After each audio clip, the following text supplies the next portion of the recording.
Hey everyone, welcome back to my channel. This is Gungun. और आज की वीडियो में जिस टॉपिक के बारे में मैं बात करने वाली हूँ वो ऑलमोस्ट हर स्टूडेंट का दुख होता है, इंक्लूडिंग मेरा भी था। जब हम प्रिपरेशन स्टार्ट करते हैं, मिड प्रिपरेशन, ये जो दुख है ना, ये हर स्टूडेंट का होता है और किसी ना किसी फेज में ज़रूर आता है। वो है बैकलॉग्स होना। इसकी वजह से पीछे का, आगे का और प्रेजेंट का सारी चीज़ें डिस्टर्ब हो जाती हैं, सारा सिलेबस डिस्टर्ब होता है, सारी स्टडी डिस्टर्ब होती है। सो हम आज इस बारे में बात करेंगे। आई विल टॉक अबाउट कि how to deal with backlogs, कैसे उनको मैनेज करें और इन द फर्स्ट प्लेस उनको बैकलॉग्स बनने से कैसे रोकें। So I will talk about a lot of things, so please watch video till the end. Let's get started.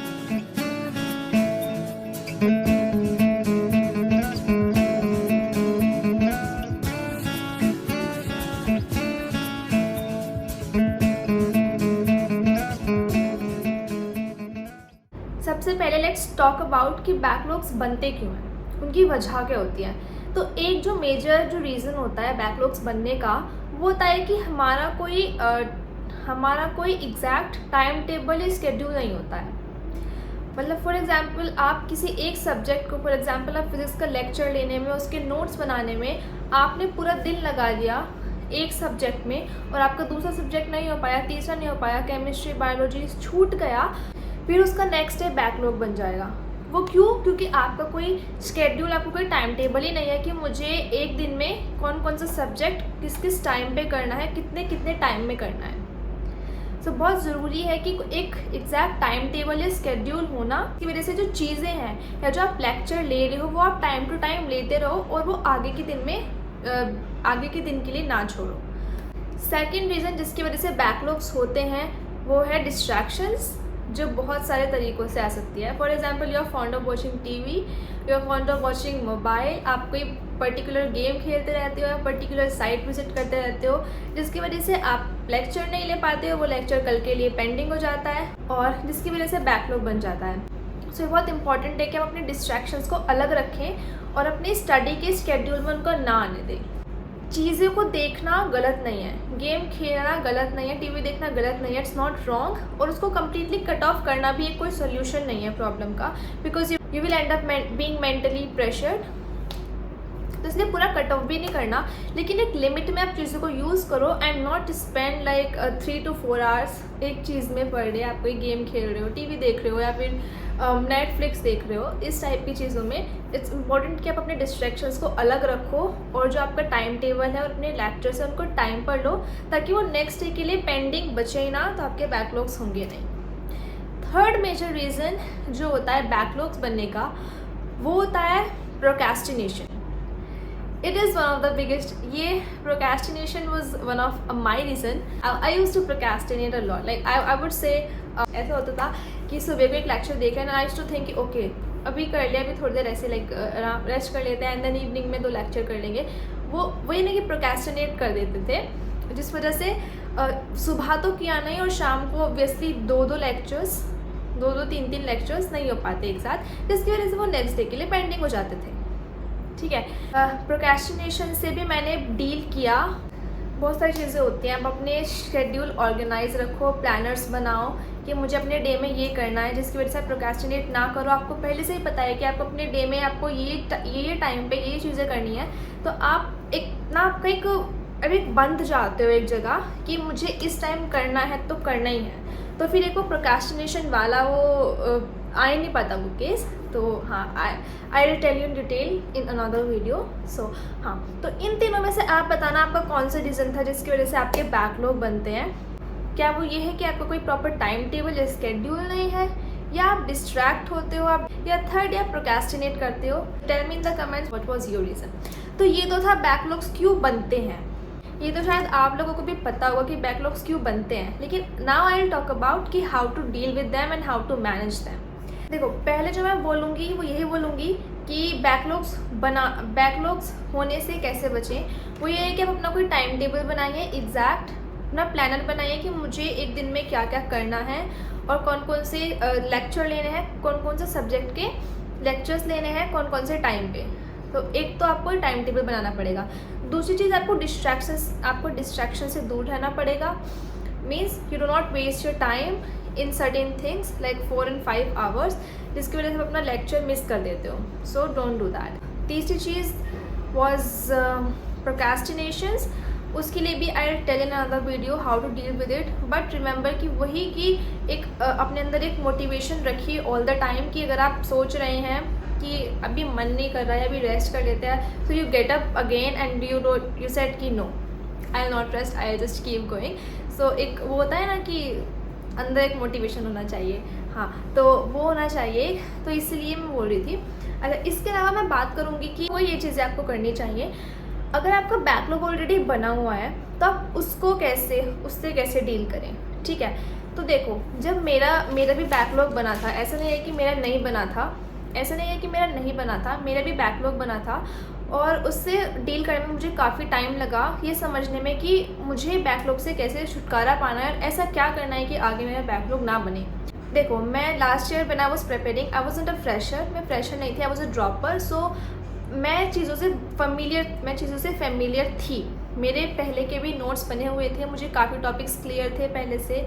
तो मैंने क्या किया था कि I watched videos in 1.5x और 2x डिपेंडिंग ऑन कौन सा टीचर कैसा है. एक MR सर का आप 2x पे देख सकते हो, लेकिन कोई टीचर जो ऑलरेडी फास्ट पढ़ाता है उसका 1.5x पे देख लो. तो मैं वीडियो को थोड़ा फास्ट करके देखती थी, जिसकी वजह से वो जल्दी कंप्लीट हो जाए, तो मैं एक दिन में मल्टीपल लेक्चर्स कवर कर पाऊँ, जिसकी वजह से मेरे बैकलॉग्स जो हैं जल्दी ख़त्म हो जाए. ठीक है, तो पहला जो सोल्यूशन है आपके अगर बैकलॉग्स बने हुए हैं कि आप वीडियोस को फास्ट करके देखो.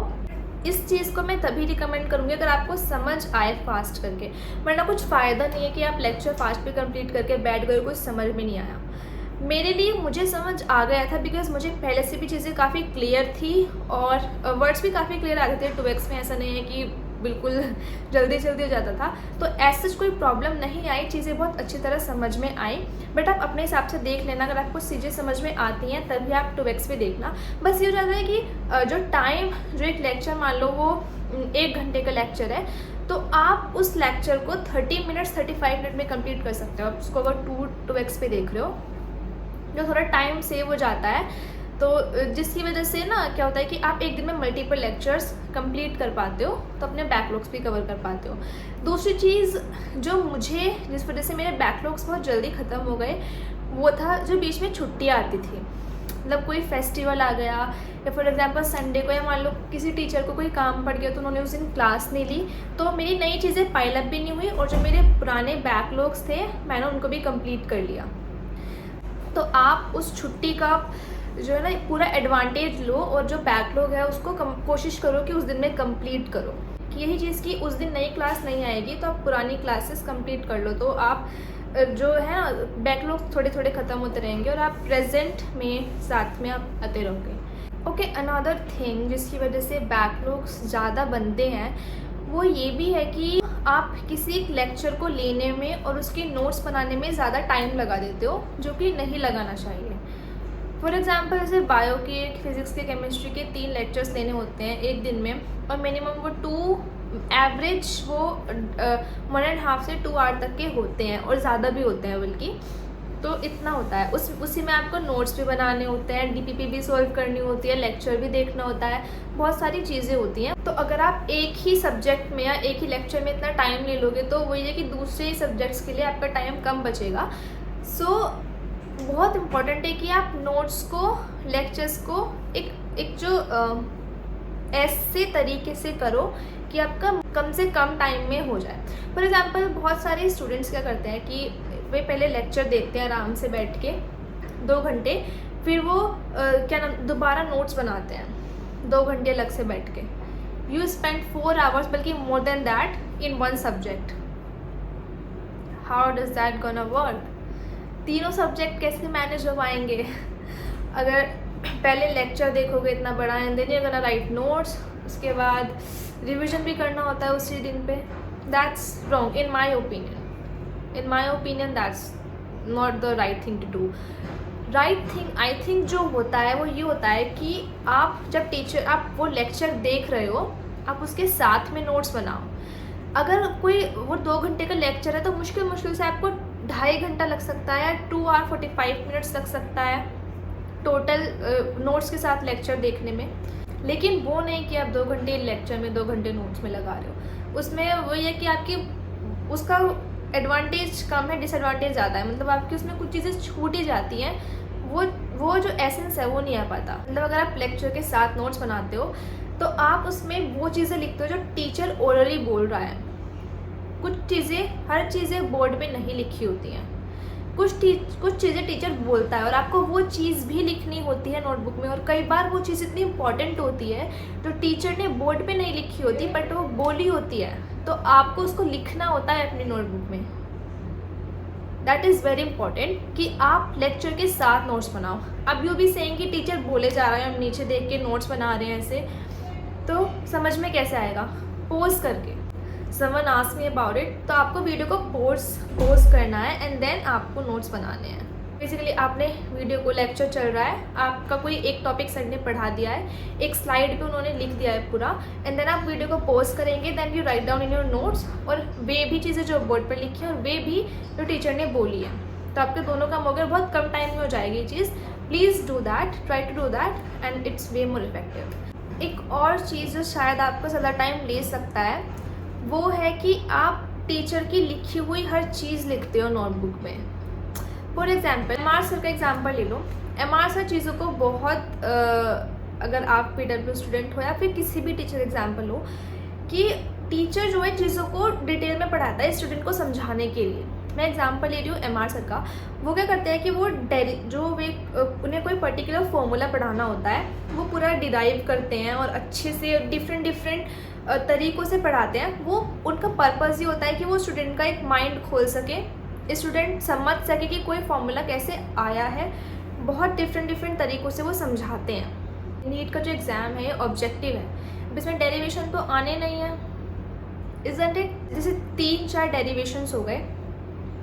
बच्चे क्या करते हैं कि दे लिटरली, आप अपने नोट्स में लिख रहे हो, ठीक है, आप इन फ्यूचर आपको पढ़ना है, ठीक है, दैट्स इट। मतलब मेरा कहने का मतलब है लिखना गलत नहीं है, आप लिखिए चीज़ों को, आप अपने समझने के लिए लिख रहे हैं, बट एक अपने समझने के लिए लिखना अलग होता है और पूरा का पूरा कॉपी करना अलग होता है। अब उन्हें क्या हुआ कि टीचर ने आधी चीज़ें इधर की साइड लिख दी, उसी की आधी चीज़ें इधर साइड लिख दी, इधर लिख दी। स्टूडेंट को नहीं पता वो उसका पार्ट है, उसका पार्ट है, उसका पार्ट है, वो डिफरेंट चीज़ है। उसने बस अपनी कॉपी पे ऐसे सीधा उतार दिया, उसका भी कुछ फ़ायदा नहीं है। पूरा बोर्ड पे लिखा हुआ मैटर आप अपनी नोट्स पे छाप रहे हो, उसका कोई मतलब नहीं है। तब तक आपको कुछ समझ में नहीं आता, वो सिर्फ आपका टाइम वेस्ट ही होगा और उसको कुछ फ़ायदा नहीं होगा। वन थिंग ये बहुत इंपॉर्टेंट है कि आप अपने लेक्चर्स और नोट्स उस तरीके से करो जिसमें आपका कम से कम टाइम लगे और आप कम से कम टाइम में वो चीज़ कंप्लीट करो, ताकि आप नेक्स्ट सब्जेक्ट की तरफ जा सको, राइट? ये तो थी जो मेन पॉइंट्स थे वीडियो के, ये तो वे थे। इसके अलावा जस्ट मैं यही कहूँगी कि जो आप बैकलॉग्स हैं वो कंप्लीट करना is not a big task. वो स्टार्टिंग में जब आप एक बिगर पर्सपेक्टिव से देखते हो, देन यू थिंक वो बहुत हार्ड टास्क है कि आज प्रेजेंट डे से मैं 12-13 लेक्चर पीछे हूँ। जब आप वो सोचते हो तो बहुत बड़ा लगता है कि मैं सर के साथ कैसे आऊँ, कि मैं लाइव लेक्चर लेना कब स्टार्ट करूँ, क्योंकि मेरे पहले के बहुत सारे लेक्चर्स ले रहे हैं। वो जब आप सोचते हैं कि तो लगता है कि बहुत बड़ा काम है, बट जब आप करने लगते हो एक लेक्चर करके, बोलते हैं ना बूंद बूंद से घड़ा भरता है, तो जब आप एक लेक्चर करके कंप्लीट करने लगते हो तो वो एक पॉइंट ऐसा आ जाता है कि आप सर के साथ अलाइन हो जाते हो, आप वो लाइव लेक्चर्स देखने लगते हो। मेरे साथ भी ऐसे था। शुरू में मेरे को लगा था कि इट्स इम्पॉसिबल।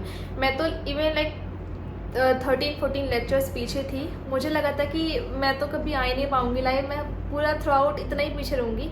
बट वही है कि एक ऑल नाइटर पुल करना पड़ता है, कभी मतलब थोड़ा एक्स्ट्रा करना पड़ता है। रात में बहुत देर तक लेक्चर्स लेने पड़ते हैं, सुबह जल्दी उठ के लेक्चर लेना पड़ता है, कभी कुछ चीज़ें कॉम्प्रोमाइज़ करनी पड़ती है। उस टाइम मेरे को ये था कि बस मेरे को किसी भी हालत में लेक्चर्स कंप्लीट करना है अपने, मेरे को साथ में आना है। ये तो मैं कर लूँगी, DPP वगैरह तो साथ में बाद में, लेकिन लेकिन हो गया था चीज़ें। तो मैं वही बोल रही हूँ कि हार्ड नहीं है, आप ट्राई करो एक बार चीज़ों को करना और धीरे धीरे लेक्चर्स हो जाएगा। वो ये कि या तो आप उसको फास्ट स्पीड करके देखो या फिर जो बीच में हॉलीडेज आती हैं आप उसका एडवांटेज लो।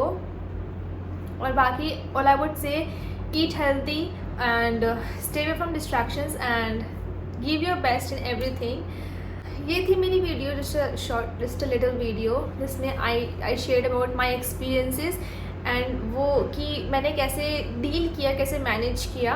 आप भी कैसे करें, जिस आप शेयर करना, आप ऐसे कमेंट्स में लिखना। एक गोल बनाना बहुत इंपॉर्टेंट है, वो गोल बनाना कि I will complete my backlogs in 1 week और I will complete my backlog in 2 week. एक बोल जाता है ना कि आपने एक जगह बोल दिया होता है कि आपको होता है कि ओके 2 वीक्स में कंप्लीट करना है, डिपेंडिंग ऑन के ऊपर कितना रह रहा है। ज़्यादा रह रहा है तो थोड़ा आप ज़्यादा टाइम अपने हिसाब से अपना शेड्यूल देख के आपको लिखना है कि okay I will complete this in this time, ठीक है। एंड देन आप उतने दिन बाद आके देखना कि आपने कंप्लीट किया है नहीं किया, and it's a sense of achievement. So this was this video and इसके बाद there will be a series जिसमें I will tell about short tricks of biology. मेरे पास बहुत मस्त मस्त शॉर्ट ट्रिक्स हैं, I will share it with you all guys and और बाकी thank you for bearing with me for the whole video and ऐसे ही keep sharing, keep showering love and yeah, meet you in the next video. Keep working hard and take care of yourself. Eat good. Bye bye.